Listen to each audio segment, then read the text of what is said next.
Let's get reaction right now from Republican Congressman John James of Michigan. Congressman, thanks so much for joining us. As you know, President Trump met with House GOP leaders today. How do Republicans pass Trump's very ambitious legislative agenda with that razor-thin majority that you guys will face, the Republicans face? By working through it, by talking together and making sure that we put the needs of all Americans first. We're excited to get started on an America First agenda because that's what the American people demanded, that we regain our respect internationally to keep Americans safe, that we lower the prices of everything from gas and groceries by regaining our energy dominance, and by securing our borders to keep Americans safe here at home. So what about bipartisanship? Are you going to need Democratic support, Congressman, like we saw last year, for example, in order to keep the U.S. government open? You know what? We will give Democrats every single chance to work with us on doing things that help the American people. I was so excited to hear the applause from both sides of the room when President Trump was talking about doing things like lowering the cost of housing, like doing things of making sure that we keep Americans safe. That is the focus. And coming up with a big, broad, audacious goal to do everything from plant an American flag on Mars to making a $500 billion investment in artificial intelligence to make sure that we continue to stay ahead of our adversaries and also harness that great power to lower the cost of health care and make sure that we can compete and lower prices for everybody a long time in the future. As you know, Congressman, hundreds of January 6th rioters have now been pardoned or had their sentences commuted by President Trump.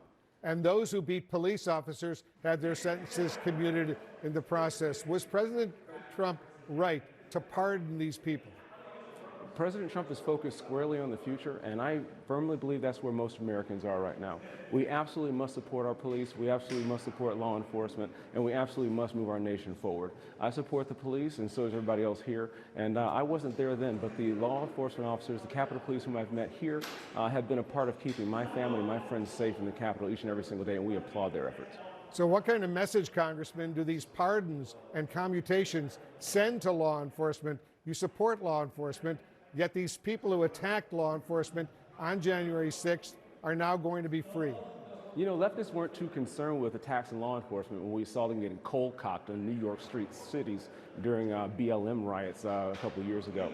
If you're going to be upset with one, you got to be upset with the other, or we call that what? Hypocrisy. Right now, we're focused on moving forward and not making the same mistakes of the past, and that's what we're going to be doing right here. Well, let me just press you, Congressman. Was President Trump right in commuting the sentences of these rioters who wound up with bats and with sticks and beat police officers, some of whom were very seriously injured, and a few actually died? Wolf, were the BLM rioters right when they went across the country and burned? I'm asking you about what happened on January 6th. I'm not asking about Black Lives Matter. I'm asking about January 6th, Congress. And see, and this is a part of your problem. The part of the reason that people feel so disconnected from pundits and politicians is because you don't understand where people are coming from. People see chaos all over the country, and they're seeing where one part gets punished and the other part doesn't. The fact of the matter is there are people who are truly hurting out there. They don't see what's going on, and President Trump is doing his best to move our country forward, unlike what President Biden did. And so we're moving our country forward, and we're focused on the future. I support our police. There's no excuse for hurting police officers. I applaud our law enforcement officers, but we need to move forward in the future and make sure that never happens again.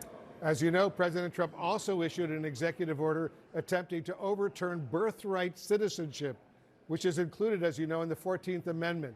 Does he have the authority to disregard what's in the Constitution by executive order? Well, you know, we talk about respect for the Constitution, executive order, and fiat. Joe Biden definitely tested that with preemptive pardons, which dubious constitutionality to that at best. The fact is the 14th Amendment was established to give black people, formerly enslaved people, equal protection under the law.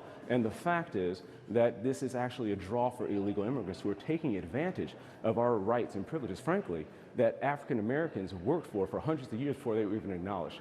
Part of the reason that people are so upset, particularly in the African American community, is you see liberals giving illegal immigrants more resources and rights than blacks have gotten in 400 years. And that is a part of the disconnect that a lot of liberals don't see. The fact of the matter is that we need to take a look at this. We need to see where our laws are being abused and then address that. I'm sure it's going to be taken up in court, but the fact of the matter is this: the 14th Amendment was established to give black people equal protection under the law, and I don't think that illegal immigration was figured into the constitutionality argument when our founders drew up that document. All right, Congressman John James, thanks very much for joining us.